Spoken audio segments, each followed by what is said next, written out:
Assalamu alaikum everyone and welcome back to Learn to Read Quran. So what are we doing today? Well, we are doing this surah. It is Surah Al-Maa'oon. And because really we've done already 8 surahs in the course in this class that we've been running through. So no, I'm not going to go too much faster, but I'm not going to be explaining so much in detail that this is a fatha, this is a kasra, this is a sukoon, because I don't want to insult anybody now. I know that you all know all of this now. So let's read this at a slow, steady pace, still marking out some important things so that you can take note of any of the maybe particulars of this surah that you might need to focus on. So here we go. أعوذ بالله من الشيطان الرجيم بسم الله الرحمن الرحيم. So as you notice, I didn't pinpoint exactly how I was joining everything because we have been doing this quite a bit now. So I'm hoping that you have moved on with needing that much of a handhold while we're going through this. So here we go. We have ayah number 2. أرأيت الذي يكذب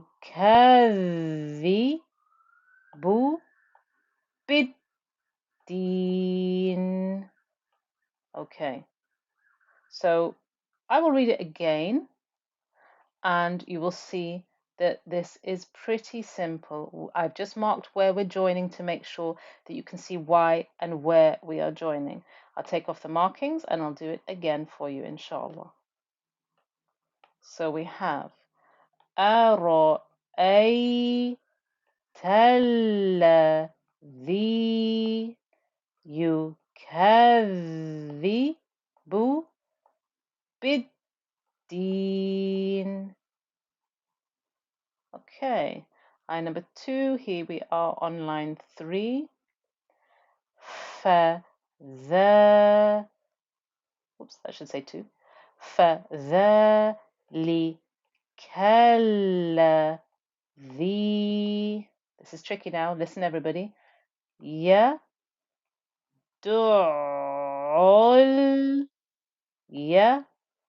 اليتيم. Okay, that was a bit tricky, wasn't it? That ayn with the shadda. So we will go through that again just so that you can hear it again because it is a little bit of a tricky one. So we've got فَذَلِكَ الَّذِي. That's simple enough. Yeah.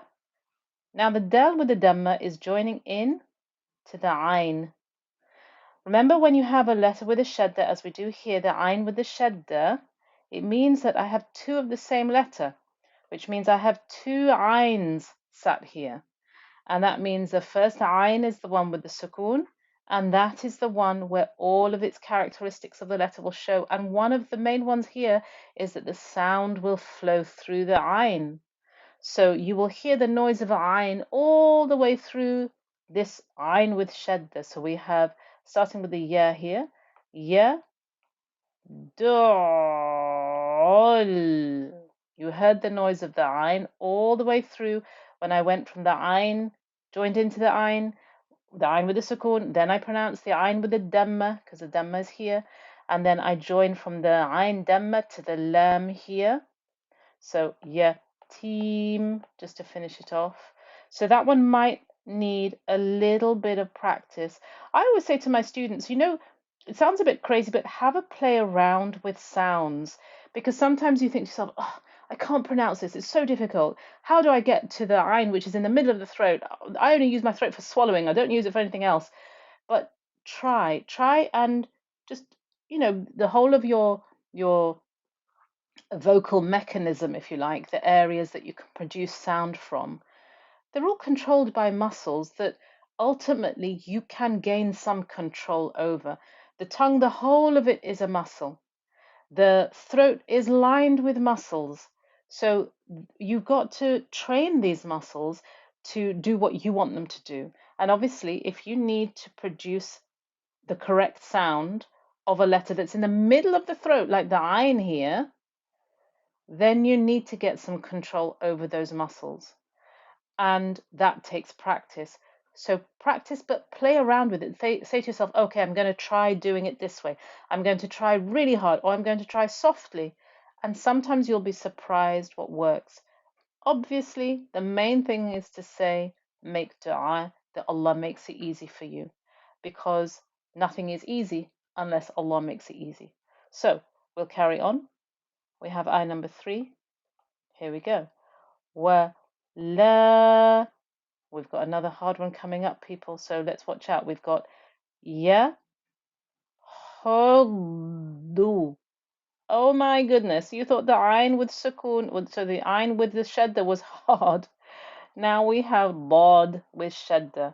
Lad is notoriously the hardest letter of the Arabic alphabet because it's produced from the back and the backside edges of the tongue up on the roof of the mouth, which really, I mean, if you hadn't known that there was such a way of producing a letter, you would say, no, no, no, that's not possible. That, that who is ever going to make a sound from that part of your tongue? Well, the Arabs do.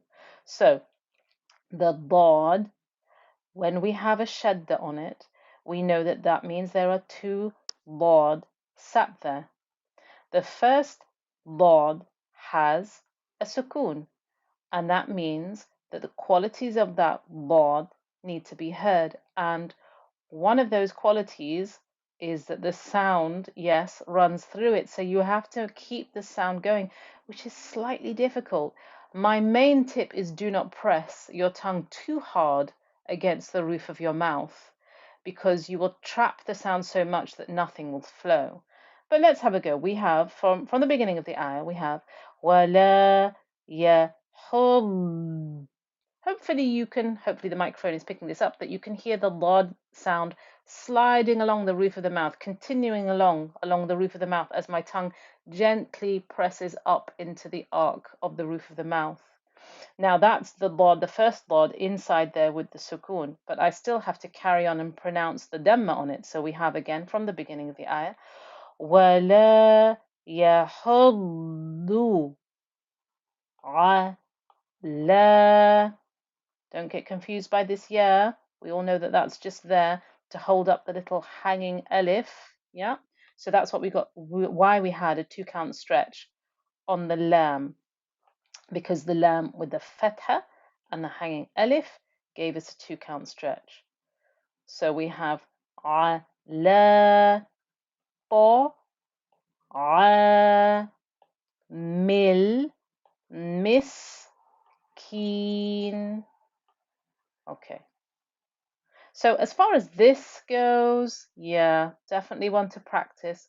But don't be put off, because every time you practice this, and this isn't just Arabic, we know this is the word of Allah subhanahu wa ta'ala. So every time we're practicing to say this, to get it as accurate as we can, wow, you are just heaping up those rewards.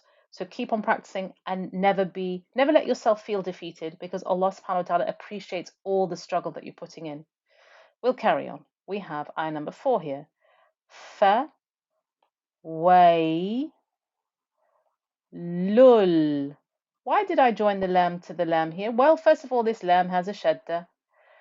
There are 2 dhammas, 2 open dhammas here. I hope you notice those. So let's have a quick recap of our tanween rules.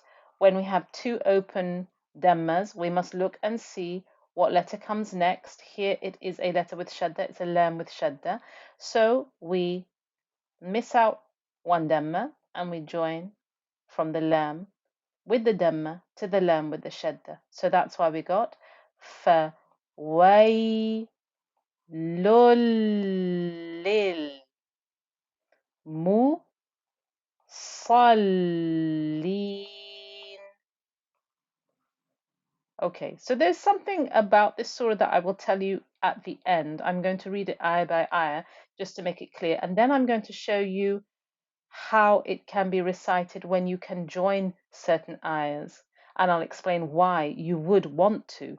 join certain ayahs. But that was ayah number 4. We're going to move on to ayah number 5. So I'm starting with a Hamzat al-Wasl. Quick recap. If I start with a Hamzat al-Wasl, it changes in pronunciation to a true, clear Hamza. But I have no vowel there, so I have to determine whether I start with a Fatha, Dhamma, or Kasra. And our rule was that if this Hamzat al-Wasl is followed by a Lam, whether the Lam ultimately gets pronounced or not, you begin with an A, with a Fatha. So we have الذين هم عن صلاتهم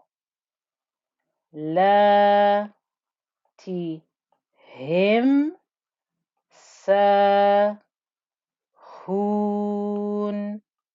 Okay, we are going to look at this a little bit more detail because I want to make sure that everybody has noticed that we had a noon with nothing on here. So this is, again, let's go through our noon rules.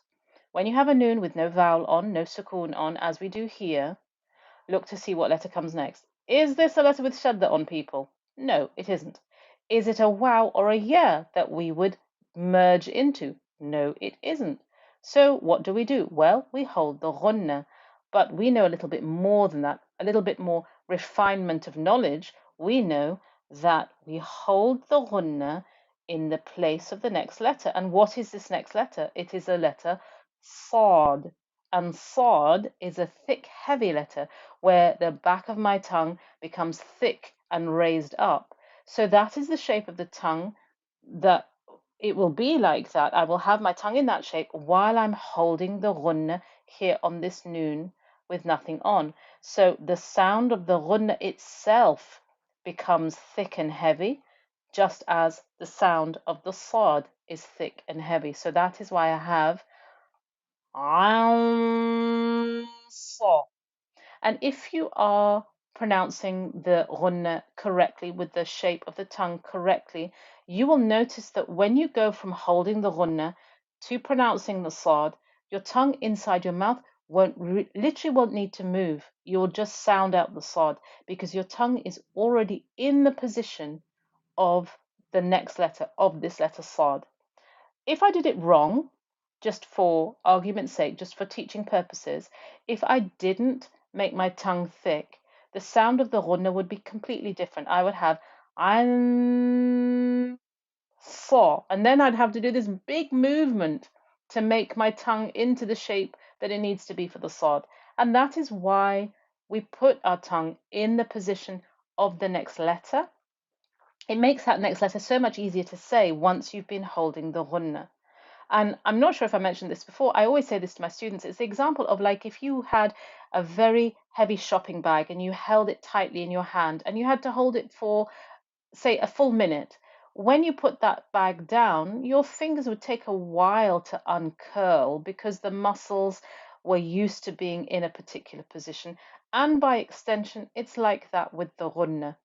If you keep your tongue in the incorrect position, by incorrect I mean not in the position of the next letter, then it takes you a while for the muscles to move from the ghunna into the next letter. So instead, and this is why the rules of tajweed have come about actually partly, is to make the recitation easier. We keep our tongue in that position of the next letter, and therefore it is a smooth transition from the ghunna to that next letter. So here, obviously, the noon with nothing on was before the sad, so a ghunna was thick and heavy. Okay, so we have an sa la ti him sa hoon. Obviously, making sure this ha is the correct deep ha. Let's carry on. Again, starting with the Hamza al-Wasl, we know what to do now. We know that this is a Hamza with a Fatha because of the Lam next to it. So we have الذين هم. That's easy because that was a repetition of what we've just said in the previous ayah. You raw. This is a 4-count stretch. The ra is thick because of the fatha, so the whole of this 4-count stretch becomes thick and heavy. Un, 2-count stretch with the sharp noise of the hamza there. And then the last ayah here, wa yam na u nal ma un. So we have to make some effort with the ayn here to make sure that we can hear the ayn when we're pronouncing it in this ayah. Okay, I promised you I would have a talk about joining ayahs and when you join them or why you would want to join them.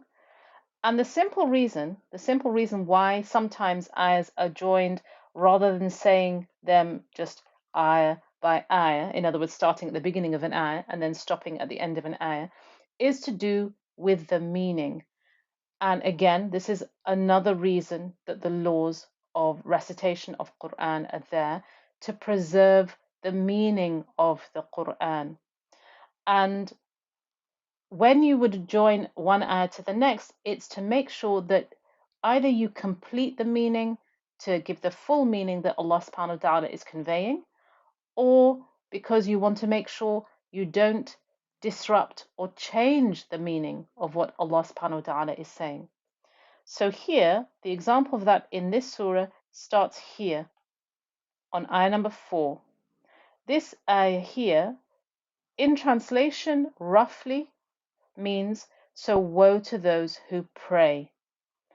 Obviously, if you stop there, it doesn't really give the right meaning, does it? We all know that a Muslim prays compulsory prayers of 5 times a day, and that's, so woe to those who pray doesn't make sense. So this is why some will say it is better to join it to the next ayah to complete the meaning of who those people are that pray but they are heedless of their prayer. So how would that work? I'm going to show you. We have فَوَيْلٌ لِلْمُصَلِّينَ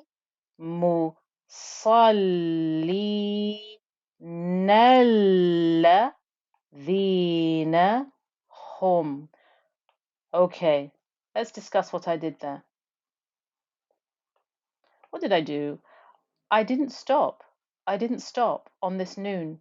And if I'm not stopping, that means I'm going to pronounce this fatha now, because our rule of stopping is that we pretend that there is no vowel on the last letter. For us to stop, we pretend that there is a sukun there.